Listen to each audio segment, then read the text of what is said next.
police say the shots came from one or more vehicles.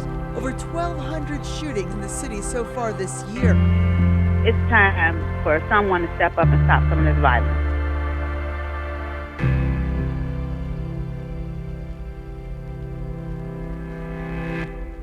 Englewood is historically one of the worst neighborhoods in the city of Chicago and also in the entire United States of America. There have been children murdered while sleeping in their beds because bullets penetrated the walls while they were sleeping. Englewood is generally a place where no one feels safe. What brought me to the corner of 75th and Stewart was a young lady was murdered. Her name was Lucille Barnes. She was 34. And she was a mother, and she was just trying to break up a fight, and she was killed in a drive-by. I didn't know her, but I was outraged. And I felt like at this point, if mothers are being murdered, something has to be done.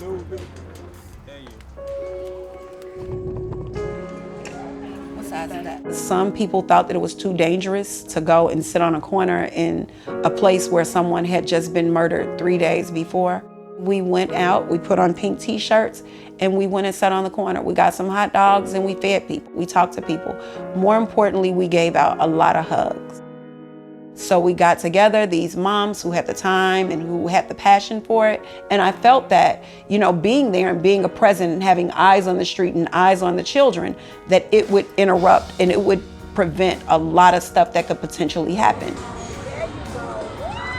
While you're doing that, you're playing a game with a kid that you may never get to play with. We want them to grow up together so that when they're older, they're not enemies and they're not targets of one another. They're not shooting or killing each other. Since we posted up on the corner of 75th and Stewart, there have been no shootings on that block. No shootings, no murders. There hasn't even been as much as a fist fight.